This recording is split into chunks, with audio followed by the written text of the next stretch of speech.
welcome to the 82nd... failure. I am failed. Hello everyone, and welcome to the 82nd episode of The Broken News. I'm Jake Zanino. And I'm Peter Vickers, filling in for Bree Jones, and it's a beautiful day in Sanders County, ladies and gentlemen. Yes it is. And as always, we're looking to make your day a bit brighter by bringing you some important and interesting stories. That's right. We'll take a look at what's going on in news, events, sports, and arts here at the school and the community beyond. And with all that, we'll be bringing you your weather with Sanders County's very own Conrad Jenkins. I can barely wait. Let's do this then. It shall be done. Faculty members at the Thompson Falls High School have universally agreed that the attendance policy that was the norm during the first quarter of the school year was not working. As students in Miss Stuckey's first period media arts class, my assistant Peter Vickers and I have taken on the challenge of finding the root to this problem. We decided on asking a series of simple questions for further investigation. The first was, if you would describe tardies with one word, what would that word be? And our most successful question for the day was, how do you feel about tardies? Here are some of the answers we received from our questions. Oh, hey, Bree, you made it. Yeah, sorry I was late, guys. Sorry, we can do the news now. I'm here, I'm ready to do the news. So, should we... Well, let's go get you mic'd up and ready to read the news. But Oh, yeah, thanks, Pete. You can go now. But I was kind of looking forward to reading the news. Yeah, well, Bree's here now, and we'll... Awkward. Hey, well, no, it's okay, guys. I did the legwork of asking people the questions. I don't need to actually get the credit for it. You go ahead. You okay, Pete? Oh, I'm great. It's great. Excellent. Excellent.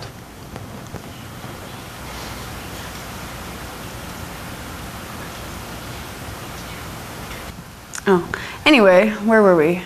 Oh, yes, we were about to read some of the answers we received to our questions.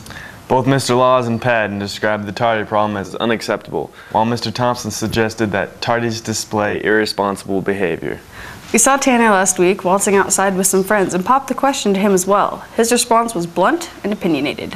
Hey man, I'm all for tardies, he said. A tardy by our school's rules is defined as being late to class. An absence comes into effect after being 15 minutes late. Tanner continued to explain, what I do if I get a tardy, let's say 30 seconds to a minute late, is turn around and leave the class, ensuring that I return before that 15-minute mark to only receive a tardy.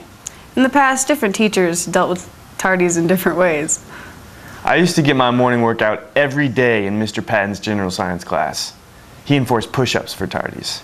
We entered Mr. Wheeler's freshman English class with caution and asked him how he enforced tardies. His response, get out of here.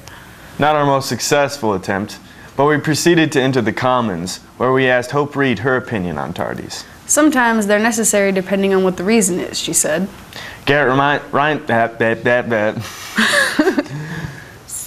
Reinschmidt only said yes, along with Garth Molzon, who simply asked, what? When we asked Madison Fitchett how she felt about tardies, she said, do it. Whereas Erica Sorley answered with, I think they're awesome because they take up class time. We realized some of the answers we had been receiving were very biased from an irresponsible student's point of view, so we decided to consider some other perspectives. We continued on to the office, where Val insisted, tardies are a great deal of work for the office, and I am reading number 2's part. We continued on to the office, where Val insisted tardies are a great deal of work for the office, and Leanne supported by shouting, oh yeah! They both described absences as tardies and tardies as excessive. As a shop teacher, it is clear that Mr. Slater finds great value in being on time. He told us that he averages at least one tardy a day.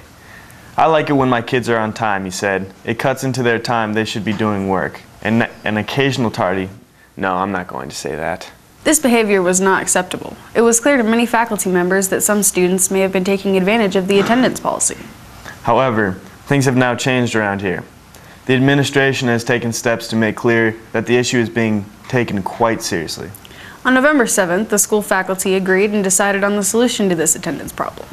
From now on, if you are tardy to class and you have had 10 prior tardiness offenses, you will receive a detention. The goal of this new tardy policy is to ensure that all students will be on time to class, obviously. But will it work? Unfortunately, it seems that only time will tell.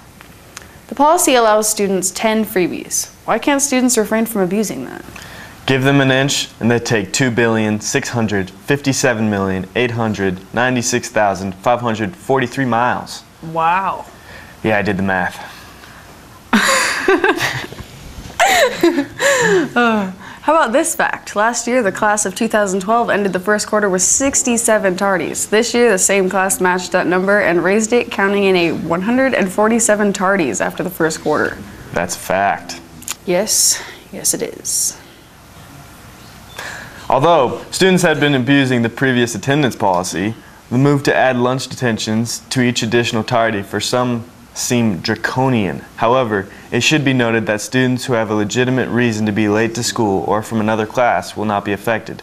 An excused tardy pass, of course, is required. Other than the detention, some feel that the larger deterrent is that each student's attendance will be posted to their final transcripts, which will be viewed by colleges, scholarship committees, and potential employers. Ouch! Anyway, here are the detention hall rules. 1. Detention begins at 11:48 a.m. and runs through 12:18 p.m. 2. Do not pass go. Do not collect $200. After fourth period, go directly to detention hall located in room 1, unless otherwise noted. 3. Students serving detention will either have lunch delivered or go through the lunch line at approximately 12 through 12:05 p.m. 4. Offload early, because there will be no restroom breaks during detention. 5. You may bring along a book, magazine, or schoolwork to work on. 6. Follow directions from the detention monitor. And 7. Failure to appear on time for an assigned detention will result in additional consequences. It is also worth noting that you may not arrive late or leave early, socialize, use a cell phone, iPod, etc. With snow falling, students in Sanders County will need to step up their game in order to get to class on time. Most teachers agree entirely with the policy. Ms. Haig insists, get to class. As the year proceeds, past experience shows that tardies will increase. But will they? I've talked to a student who had just finished serving one of their first tardy-related detentions. Let's see what he has to say. You just served a detention due to your tardiness. Do you feel like that was an effective consequence? Yes. I won't be late now. Unless I call my mom and she'll excuse me, then yeah, that's how I feel. Yeah. So there you have it. This new policy may stem the tide of these high school learners' late arrivals, but again, only time will tell. Of course, we'll be following this story for further developments. Now let's take a look at weather with Sanders County's longest-running weather prognosticator, Conrad Jenkins. He's bringing you the highs and the lows. Conrad. Oh.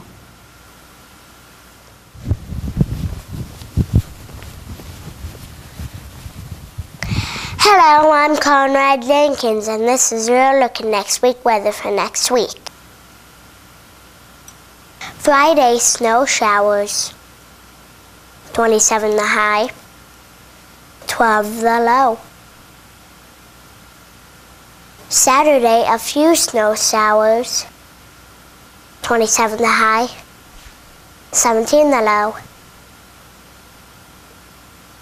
Sunday, morning snow showers. 29 the high, 22 the low.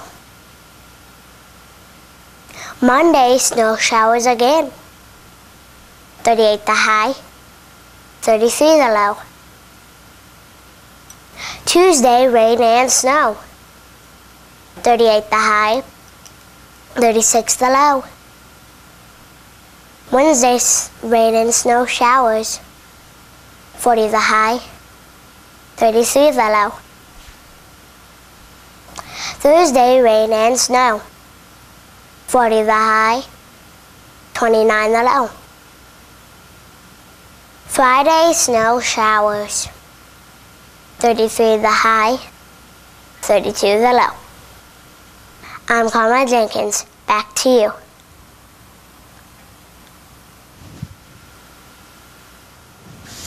Thank you, Conrad. Again, that was both informative and interesting.